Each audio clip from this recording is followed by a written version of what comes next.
Hi, everybody, and welcome to our session on championing social justice. I will be your moderator for the session.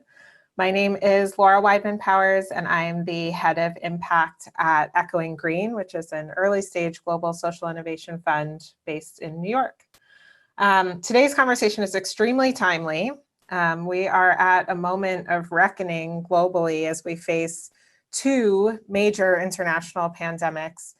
The COVID-19 pandemic has had profound public health and economic implications for societies globally. It's also highlighted and exacerbated a different sort of pandemic, the pre-existing systemic racism and inequities and inequalities across our societies.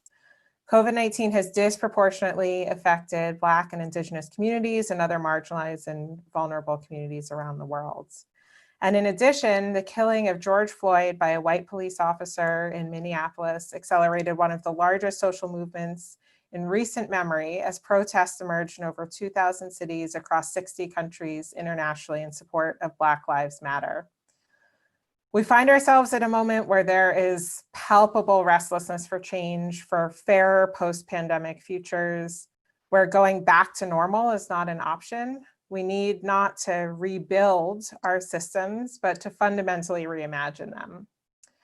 Several stakeholders working towards the Sustainable Development Goals are wrestling with the intersection between social justice and social impact and asking questions such as how to activate the right levers of change internally, how we think about a social justice imperative as part of core business, and how to build targeted and inclusive partnerships with marginalized communities to elevate their voices and experiences and build their power.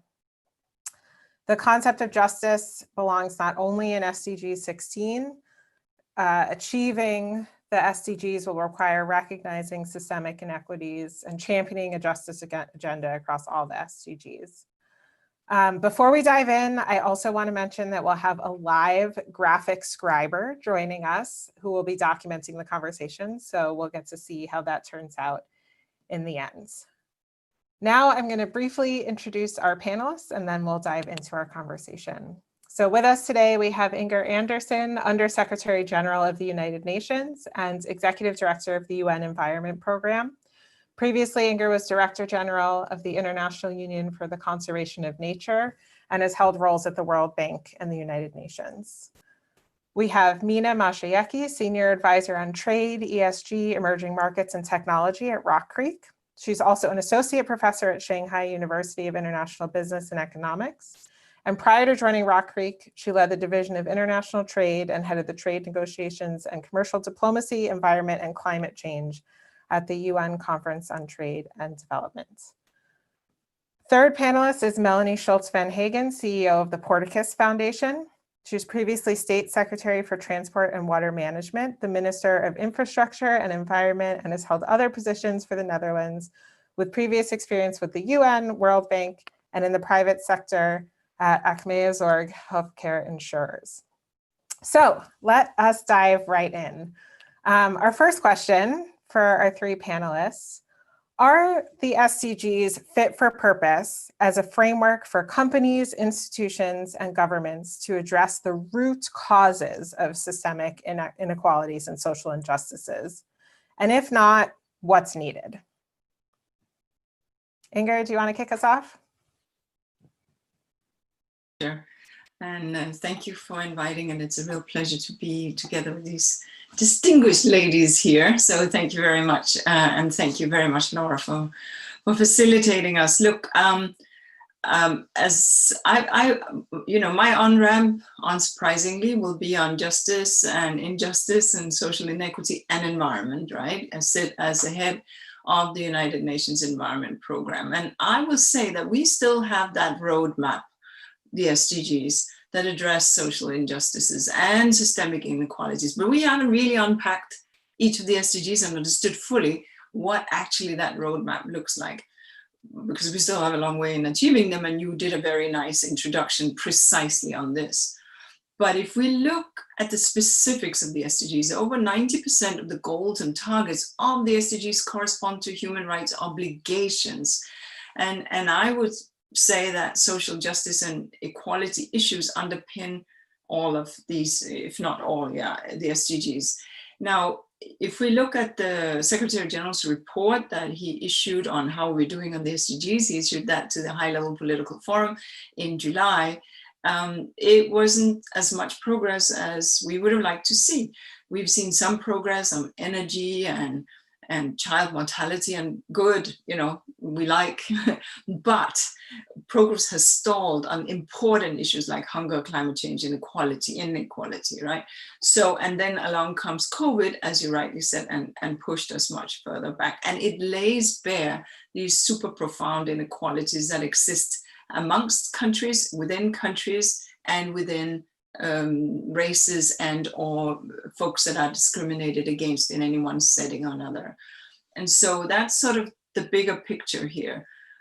So I would still say, yes, the SDGs are there as a map, but we have a long way to go to understand that. And as for companies, I think companies have a long, long way to journey, because they've sort of begun to grapple with maybe climate, maybe just their CO2 footprint. Maybe that's as far as they could get, or maybe just the carbon, the actual hydrocarbon element in an investable, right? So there's a long way to go to really embrace all of this. Some companies have done or are attempting to, and bravo to them. But let me stop here so I can also hear from my fellow panelists here. Thanks. Mina, do you want to jump in? Mina, you're on mute.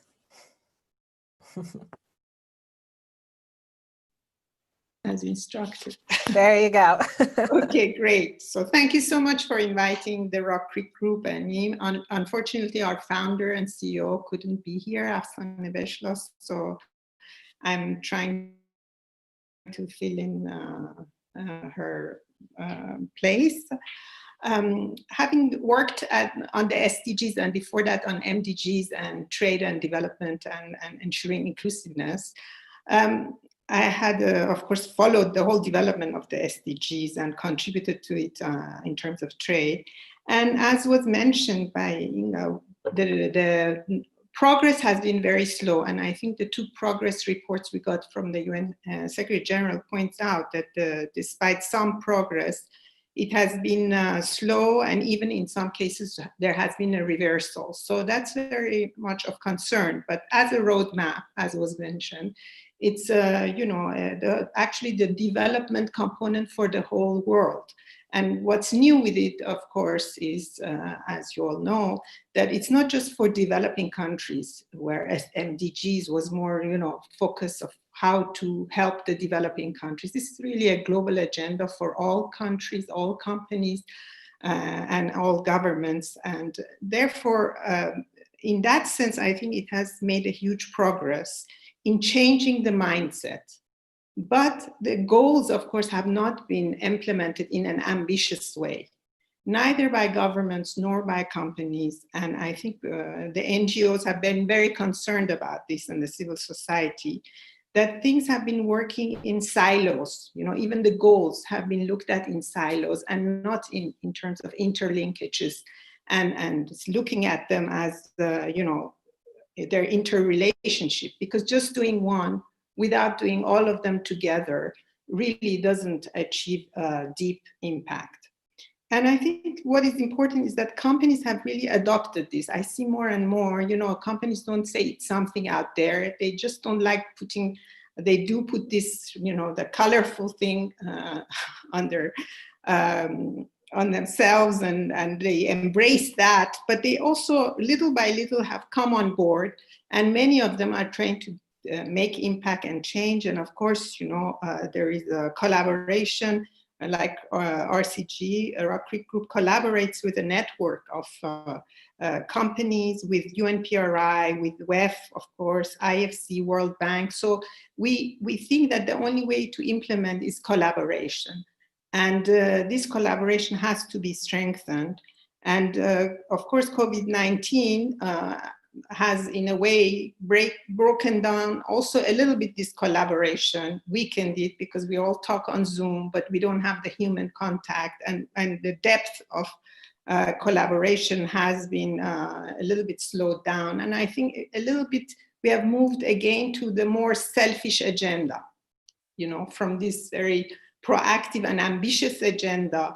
We are all in countries and in even companies trying to survive in this very, very difficult environment of COVID. So therefore, I think that it's absolutely relevant. It's fit for purpose, but the key is to have joint efforts, joint up thinking, collaboration, and see the interrelationship between the goals. And also realize that COVID-19 has really driven back the implementation of goals and reversed many situations. Like, for example, if we look at SDG 1, we see before COVID-19 projections suggested that 6% of global population would still be living in extreme poverty in 2013. Now an estimated, a large number of millions of people have fallen back, and especially in sub-Saharan Africa. And additional people are, millions are living in extreme poverty. So, we see that on the first most important goal, actually there has been a lot of negative influence with the global economic recession. The fact that people are more looking unilaterally than globally and multilaterally, this has driven that back. We see hunger, again, disruption, and 121 million more people could be pushed back to brink of starvation. We see on gender equality, RCG has very much focuses on investing on through the gender lens, and we devote 2.5 billion to women managers. So we are very much focused on the gender lens, and we see in gender equality, domestic violence has increased, women have lost jobs because they're in the informal sector. And also, basically, women also, when we look at unemployment, we see that they're much lower in terms of they have higher unemployment than male unemployment. And so this is of major concern to us, this backtracking on many of the goals. And the fact that just completing this with saying that, trillions, about 3 trillion are just needed for emerging markets to be able to survive. So thank you very much. Sorry. So I'm given what the first two panelists have shared and this notion that we're backtracking in many cases, I'm curious, Melanie, your take on the question of the SDGs as being the roadmap for this next phase. Well, it's always easy to have a call to action, but really coming to action is much more difficult. And I would never change the SDG framework, which was your question, because I know as a former politician how much negotiation there has been about the SDGs. So never change a word, because then it's all starts over again. But most important now is, when we want to come to action, is to build our ecosystems. So let me tell you 5 sentences about Porticus. So Porticus is a private family philanthropy. We work for a family that has been entrepreneurial for many, many years. And they have done so for 180 years now, and we're active in 90 countries with approximately 1,000 partners. What is important for us is that all those partners have wonderful ideas. But if you convene them, bring them together, you even maximize the impact of what you want to achieve. And so we try to do that, but more often we also try to support alliances. So to get that ecosystem there that is really going to implement the actions from the SDGs. For example, I had a learning call this morning with the Global Commons Alliance. This is a very large alliance of different organizations. It's more a network of networks that are really involved in creating science-based targets for the SDGs. So there are businesses in there, social entrepreneurs, media, scientific institutes, philanthropies. It's really, really wonderful to see that if you all join and be very practical, that you can get a lot done. Because at the end, when this network comes out, then governments also will be very much interested in implementing it. Another example is yesterday, during WEF, the COVID Alliance for Social Entrepreneurs for social enterprises was launched, and the idea about that is that there are different organizations that help social enterprises because they often have the solution for larger societal issues. But now, especially now during COVID, of course, the social entrepreneurs are threatened. So it's important to support them and to be sure that they survive, and that we also amplify and inject their voices into the bigger debates. So again, creating those alliances, creating an ecosystem is very, very important. And this is the ecosystem itself. And then also looking at the actions, we also need to look at how to transform the more technical approaches that we often see also into more social, political solutions for change. I have a lot to tell about that also, but maybe that will also be part of the next part of the conversation. Thank you, Melanie. So, the environment has come up as an example a couple of times, and I think it can be a useful analogy. I think with climate change, we've made some progress in terms of how institutions in particular are conceiving of their responsibility, moving from offsetting the negative impacts, such as buying carbon offsets, to avoiding the negative impacts in the first place, not engaging in that harmful behavior. We obviously have a ways to go, but I think the conversation has evolved a lot over the last few years. So I'm curious what you all are seeing in your institution and in your peers, kind of those that you either are in alliances with or partner with, when it comes to justice. Are we seeing that same mindset shift, moving from offsetting negative impacts to actually avoiding them in the first place, or maybe even proactively promoting justice internally and externally? So we can go in the same order, or anyone can jump in. Inger, go ahead.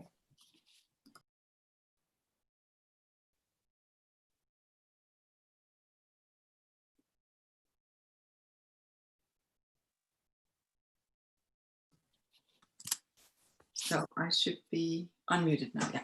Okay. Thank you very much. No, the bottom line here is that, I'm going to go back to the UN for obvious reasons, and to the Universal Declaration on Human Rights, because there is a fundamental right, and thus justice comes into the picture, to the right to life, the right to health, the right to food, the right to water, the right to sanitation. Each of these are assumed to be given.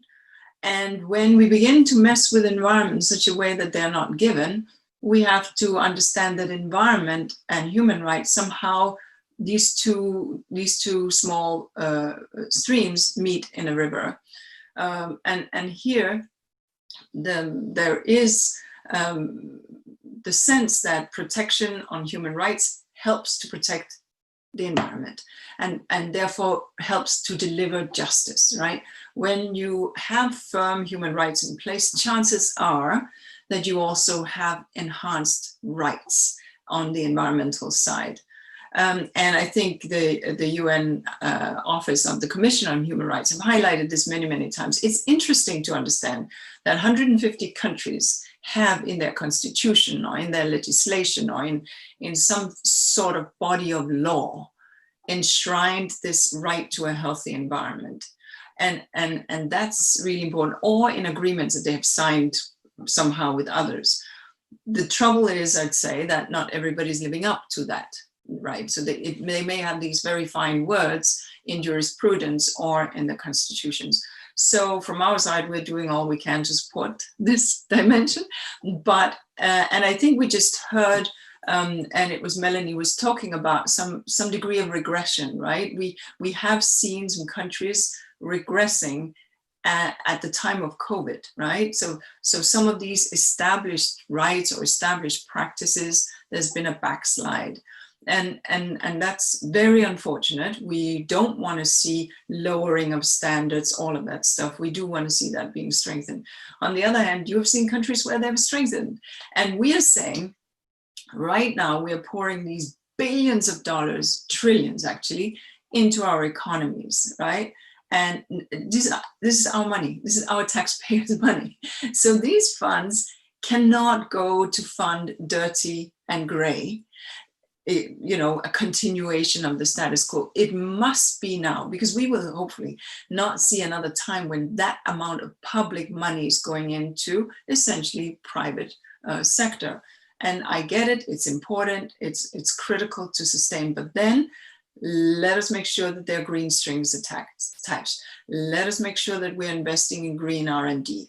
Let us make sure that we have those kind of benchmarks for where this money is going. And just to give a few examples, Republic of Korea, they put 100 billion out. There's lots of green strings attached. Or if you want to go to a poorer country, Pakistan, 40, 50 million into what? Planting trees, because it creates jobs, but also is really good. Kenya, I think it was around 20 million into protecting forests and the conservancies that normally is where tourism would be generated and therefore money in local people's pockets, but preserving this. So, and I could go on. So we are seeing some very positive moves in the pandemic times, but it's not enough. So this idea, therefore, you speak on justice and understanding that rights and the rights that we assume are embedded and enshrined and inalienable, we can risk that they can become undermined if we're not mindful that environment forms part of that conversation. And the more awareness that you and others can create around this, the better it is, because young people need to demand it, and it needs to be part and parcel of that conversation of the rights that we have and the expectations we have of our policymakers. Let me stop there. I love this phrase, green strings. It makes me wonder what the equivalent of justice strings are that could be attached moving forward. Mina or Melanie, do you want to chime in on this question? Yeah, I would just want to point out, of course, human rights and the Universal Declaration are very key.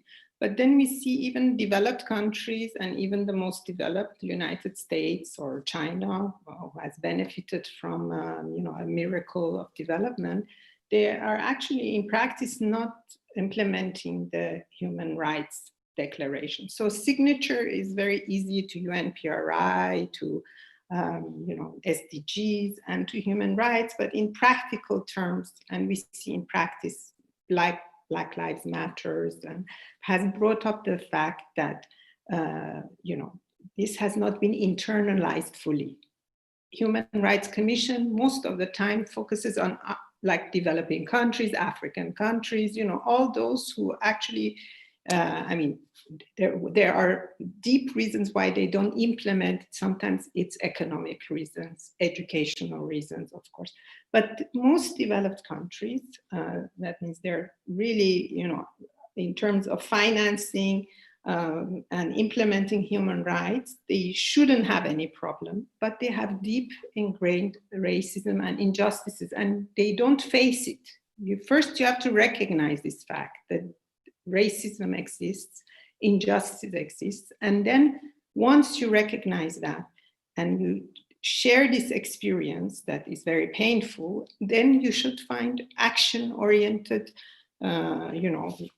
and very comprehensive programs to deal with these issues of social justice and human rights. But then also there's the problem that businesses and governments, you cannot just do programs for externally, okay? Like we invest in firms and we expect their carbon emissions go down or whatever, or they have equality and gender dimensions ingrained in them. We have to implement it internally in our own organizations. So let's say UN should internally implement gender lens and ensure that, in all dimensions, equality in terms of salaries, promotions, in terms of, actually we saw UN General Assembly opening 50, male leaders talked first. So you didn't see for the first day any woman. So I'm just giving it as an example that, if you want to ensure social justice, equality, and you need to implement it internally yourself and be a model. All organizations, all companies need to be a model. I love that sort of distinction or addition of the difference between rights and justice. They're both important. They're not the same. Melanie. Yeah, so within Portuguese, we've always been focusing on addressing injustices and giving a voice to minorities, but we also focus, for example, on climate issues. And there you see that most of them there's a technical approach. And what is interesting to see is how you can bring this justice approach in there. It's something that Inger is also saying. And for example, we worked on deforestation, but if you looked at the problem, then you saw that one of the things we needed to do is also work with the indigenous and give them an alternative, for, another economic model. So we trained them, schooled them, showed them how to grow acai berries, for example, to have an alternative to what they were doing before that. And if you would just look at legislation or compensation or technical rules, you would exclude this group and bring them in an even better position, sadder position. So this is an example. Or another one is in Europe, when you see that lots of political leaders are telling people that there needs to be a climate transformation, that they need to use electrical cars, that they subsidize those cars, that they need to go to climate neutral homes or whatever. You see that there's a group of people who is not able to make that transformation, and those are the ones that are poor and vulnerable. And so it's having those challenges on a political level needs also not only to have a technical solution, but also a social solution for those who need to make that transformation too. If you don't do so, I'm very, very worried that all those people are going to vote for people who deny that there's climate change because the problems are too big for them to handle. So this is also something that we try to do is by creating citizen assemblies where people can also be part of the discussion on climate change. So there, yeah, my main point is that we need now to go from the call to action to really action. So let's join all those groups where it really happens. I love that. Move from the call to action itself. That's a great note to end on. So thank you so much to Inger, Mina, and Melanie for these really thoughtful answers. We're getting to see the results of our live scribing now. I love this. It's very adorable monsters in the middle. Just a final note that the forum's platform for global public goods will serve as a hub for collective action at the intersection of social justice and the SDGs, accelerating policy innovation and action through the Uplink COVID Social Justice Challenge and cohorts, enabling industry communities of action, defining and mainstreaming social justice with social impact, and supporting inclusion of social and racial justice leaders into SDG action. So hopefully we can keep the conversation going there. And just a final big thank you to our panelists and our live scriber. I think there were a lot of really insightful and important points that came out over the course of the conversation. And this is a conversation that I think is only going to come more and more to the forefront in the coming months and years. So thank you again to Inger, Mina, and Melody, and thanks for everyone who tuned in to the conversation to listen. Yeah, thank you for inviting us. Thank you. Thank you. Bye. Bye. Bye. Thank you, Laura.